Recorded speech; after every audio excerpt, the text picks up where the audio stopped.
Week है। तो इसलिए डॉलर और कमजोर अगर हो जाए तो नुकसान हो जाता है। सो इसलिए आई थिंक डोनाल्ड ट्रंप चाह रहा है कि इसको बैलेंस में रखा जाए। मगर होगा ये कि टैरिफ जब लगा देंगे तो महंगी हो जाएगी चीजें। जो चीज $1 की आ रही है जो वो एक सवा डॉलर की बन जाएगी, क्योंकि आपने टैक्स लगा दिया उसके ऊपर। तो अवाम वहां अमेरिका की खुश नहीं होगी इसके साथ। और उनको तो 3%, 4%, 2% इन्फ्लेशन पर ईयर। हमारे यहाँ नहीं जैसे 10%, 15%, 20%, 40% इन्फ्लेशन चल रही है टर्की में, पाकिस्तान में, इधर उधर। मगर ये जो मुल्क है they keep it very controlled inflation, कि वो ज्यादा महंगाई नहीं होने देते। बहुत स्लो राइज होती है वो। तो आई थिंक ये tariff policy will not succeed. ये कंफ्यूजन क्रिएट करेगी ग्लोबल ट्रेड के अंदर। और मगर ये मसले हल नहीं करेगी डोनाल्ड ट्रंप के। तो डोनाल्ड ट्रंप की जो डिप्लोमेसी है, द यूज ऑफ ट्रेड, ये कुछ अरसा थोड़ा बहुत ऐसे वैसे होगा, फिर ये रिवर्सल होगी इसमें।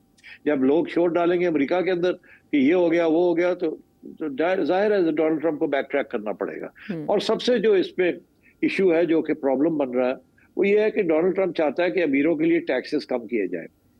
वहाँ लोअर मिडिल क्लास के लिए टैक्सेस इतने हाई नहीं है। जहाँ जो वो कहता है अमीर तबका जो है उसके लिए टैक्स कम किए जाए। वहां से जो रेवेन्यू कम होगी वो इंपोर्ट्स के ऊपर टैक्स लगा के वो पूरा करना चाहता है। मगर जो इंपोर्ट्स हैं, वो जो कंज्यूमर इंपोर्ट्स हैं, स्पेशली जो चाइना से आ रही हैं, इंडिया से आ रही है, पाकिस्तान से आ रही हैं, वियतनाम से आ रही हैं, कैम्बोडिया से आ रही है, बांग्लादेश से आ रही हैं, और वो जो और मेक्सिको से आ रही हैं, इंक्लूडिंग कनाडा से जो आ रही है, वो सारी महंगी हो जाएगी। But they are for the lower middle class and working class and the middle class.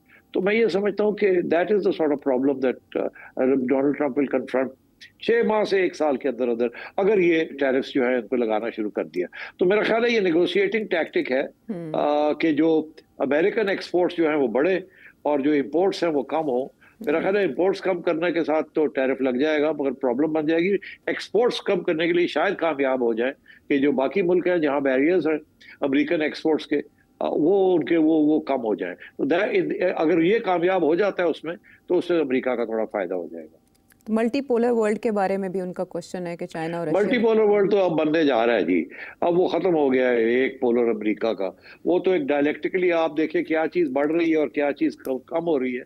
तो अमेरिका की जो हेजेमनी है, एसेंडेंसी है, वो सारी दिन ब दिन साल ब साल कम होती जा रही है। चाइना बढ़ता जा रहा है और अब इंडिया भी बढ़ता जा रहा है। इन लोगों की सबकी ग्रोथ जो है वो 5, 6, 7% चल रही है, और अमेरिका की ग्रोथ है 1%, 1.5%, 2%। तो I think the gap is increasing और soon China will overtake America. And I think जैसे वो होगा और वो उसमें आईटी का बहुत बड़ा रोल होगा, एंड आई थिंक वो आप अगले 3-4 साल में आपको नजर आ जाएगा कि now China is the predominant power. और ये जो सारा कुछ अब डोनाल्ड ट्रंप की जो कोशिश है किसी तरीके के साथ चाइना को रोका जाए और चाइना के जो इंपोर्ट्स हैं वो कम किए जाए, जो अब अपने एक्सपोर्ट्स बढ़ाए जाए, it's not going to be possible. America के सबसे ज्यादा एक्सपोर्ट्स जो थे वो 2-3 किस्म के थे। एक फूड था और एक आपके हाई लेवल टेक्नोलॉजी थी। हाई लेवल टेक्नोलॉजी में चाइना जो है वो अब ओवरटेक कर रहा है अमेरिका को, और फूड के साथ अब अमेरिका को तेल भी आपको एक्सपोर्ट करना पड़ेगा to keep the balance of payments system going.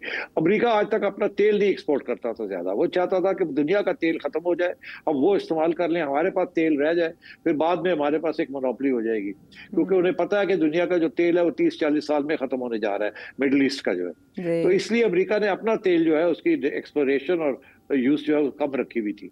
मगर अब वो डोनाल्ड ट्रंप को नजर आ रहा है कि ये भी मुश्किल हो रहा है। तो Donald Trump is now going to increase output of oil, shale gas से oil, and try and export it. इसीलिए वो इंडिया को कह रहा है ना, आप रूस से ना ले, हमसे ले लें। तो अब तैयार हो गया एक्सपोर्ट करने के लिए भी अपना एक रिसोर्स। तो इस किस्म की चीजें अब चलेगी आगे। Let's see how it works. But multipolar world में वो पूछ रहे हैं कि कांग्रेस सिस्टम फिर उसको गवर्न करेगा, कुछ कंट्रीज का ग्रुप बन जाए, और हम जैसे मुल्क का फ्यूचर क्या होगा उसमें? नहीं, हम जैसे मुल्क वही है, वील हैव टू बी। अभी फील्ड मार्शल साहब ने एक बड़ी इंटरेस्टिंग बात की है, मेरा ख्याल है मैं जवाब उनके कंधे पे से फायर करूं। वो कह रहे हैं कि हमें पता है कैसे डील करना है, चाइना एक तरफ और अमेरिका एक तरफ। तो हमें पता है कैसे दोनों को साथ साथ रखना है। तो मेरा ख्याल है बहुत से मुल्क जो है वो यही करेंगे। वो एक कैंप पे नहीं जाएंगे, दूसरे कैंप पे नहीं जाएंगे, वो दोनों खेलेंगे दोनों के साथ। मगर कैंप्स बनने जा रहे हैं, और कैंप में एक कैंप का लीडर विल बी चाइना। और चाइना का जो पॉलिसी है, it is policy of trade and aid. और अमेरिका की जो पॉलिसी है इज ट्रेड इतना नहीं है जितनी उनकी एड भी नहीं है, अब तो एड भी बंद कर रहा है वो वेपन्स एक्सपोर्ट किया और वॉर्स की है।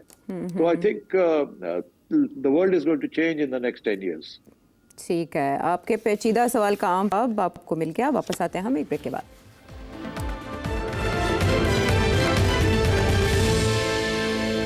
शो में साथ देने का शुक्रिया। और अब क्योंकि आलमी सतह पर पाकिस्तान के सितारे जो हैं वो अच्छी पोजीशन में हैं, इसी से जुड़ा हुआ एक सवाल कराची से पूछ रहे हैं जमील खानजादा। अभी जो हमारे ताल्लुकात इतने अच्छे सारी दुनिया से हो रहे हैं, तो हम अपने पासपोर्ट को अपग्रेड करने के लिए कोई कोशिश क्यों नहीं करती हमारी गवर्नमेंट? हमारी गवर्नमेंट को चाहिए कि इस वक्त वो अपने पासपोर्ट की वैल्यू भी थोड़ी सी बढ़ाएं, या हमारी कोई ऐसी गवर्नमेंट की ऐसी कोई प्रायोरिटी नहीं है कि इसको बेहतर किया जा सके? इंडिया की देखें, हमारा देखें, हमारे पासपोर्ट की तो कोई वैल्यू ही दुनिया में नहीं है। जब हमारे ताल्लुकात अब पूरी दुनिया से इतने अच्छे हैं, तो इसको बेहतर बनाना भी तो हमारी तरजीहात में शामिल होना चाहिए। पाकिस्तान की किसी हुकूमत ने पासपोर्ट को कमजोर नहीं किया। पासपोर्ट को कमजोर पाकिस्तान की अवाम ने किया है। पाकिस्तान की अवाम जो एक्सपोर्ट हमने की है, और पाकिस्तानी जब बाहर जाते हैं वो जिस किस्म की हरकतें कर, उसकी वजह से आपका पासपोर्ट कमजोर हुआ है। अब इससे ज्यादा मैं नहीं कहना चाहता। हाँ, पाकिस्तान कुछ अरसे से ऐसी सिचुएशन में काफी एक्सपोर्ट किया हमने मैन पावर, मगर आप देखेंगे जब भी, और उसमें एक ऐसा डायमेंशन था जिसकी वजह से मैं समझता हूँ हमारी रेपुटेशन, इंटरनेशनल रेपुटेशन कमजोर हुई है। वो ज़िया-उल हक साहब के ज़माने के बाद दो चीज़ें जो थी जो कि नागुज़ीर निकली from the point of view of the west, जहाँ आप चाह रहे हैं कि पासपोर्ट कमज़ोर हो गया है, वो इसीलिए कि एक ही हमारा न्यूक्लियर प्रोग्राम और एक export of Islamisation, quote unquote. वो तो इसीलिए जब भी कोई हादसा होता था, एक्ट ऑफ टेररिज्म होती थी, तो इमीडिएटली या वो मुसलमान के ऊपर आती थी बात, या वो पाकिस्तान पे पहली कि वो पाकिस्तानी है। लड़ाई झगड़े जहां भी होते थे पाकिस्तानी। जहां भी यूएई में आप चले जाएं, आप देख ही रहे हैं कि उन्होंने आपके वीजे बंद किए। ये कोई पाकिस्तान हुकूमत का तो इसमें कोई रोल नहीं है ना। पाकिस्तान हुकूमत तो आपको फैसिलिटेट करती है पासपोर्ट दे के। पासपोर्ट की हिफाजत जो है वो आवाम करती है ना, सिटीजन्स करते हैं, अपनी शोहरत करते हैं, अपनी इज्जत करवाते हैं लोगों। आप जहां जिस मुल्क में जाते हैं वहां उनकी कानून की इज्जत करते हैं। ये नहीं कि वहां जाके उनके कानून तोड़ते हैं आप, और आप हरकतें ऐसी करते हैं जिसके साथ बदनामी मुल्क की होती है और आपकी होती है। तो आई एम सॉरी टू से दिस, बट कुछ लोग होते हैं जो ये करते हैं। 90% ऑफ पाकिस्तान के जो लोग बाहर जाते हैं वो अच्छे लोग हैं, वो अच्छे काम करते हैं, मगर हमेशा ऐसे लोग निकल आते हैं जो कि कोई ऐसे काम करते हैं जिसके साथ बदनामी होती है। यूके के अंदर भी इस किस्म की सिचुएशन है, और जगह पे भी इस किस्म की सिचुएशन है। तो आप अपना रवैया बेहतर करें जिन मुल्कों में आप जाते हैं। अब स्मगलिंग आप करते हैं, आप जाली पासपोर्ट्स, जाली वीजे बना के आप निकल जाते हैं, जाली एम्प्लॉयमेंट परमिट्स आप करते हैं, स्टूडेंट के लिए बनने के लिए आप जाते हैं वहां और मन कुछ और जाते हैं। जहाजों पे जाते हैं, कॉन्फ्रेंस अटेंड करते हैं, जहाज छोड़ के भाग जाते हैं, इलीगल इमिग्रेंट्स बन जाते हैं। तो ये सारी चीजें जो है दे ऑल ऐड अप ना, कि भाई ये मुल्क ये पाकिस्तानी हैं कैसे। मेहनती लोग हैं हम, अच्छे लोग हैं हम, और 90 से भी ज्यादा % जो हमारे लोग हैं बाहर, वो अच्छा काम करते हैं, अच्छे सिटीजन्स हैं, कानून ओबे करते हैं, सब कुछ करते हैं। मगर वो जो 4-5% लोग हैं वो गड़बड़ इतनी करते हैं। तो फिर अब ये जहाजों पे आ रहे हैं जनाब, वो जहाज गिर गया जी, उधर बहरी जहाज, पता लगा जी उसमें इतने पाकिस्तानी थे।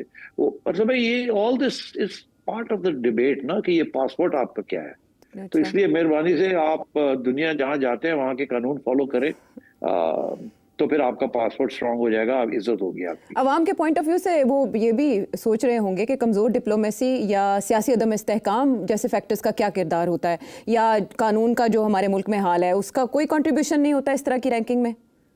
नहीं, कोई नहीं। आप जाए, अब आपके डिप्लोमेट्स बेचारे जाते हैं और हमेशा कोई ना कोई ट्रबल हो रही होती है, तो वहां पहुंचते हैं पाकिस्तानियों को बचाने के लिए, तो क्या उनकी इज्जत रह जाती है। तो इसलिए डिप्लोमेसी तो उस हद तक है ना कि अगर आप काम सही करें तो फिर उसको आगे बढ़ाएं।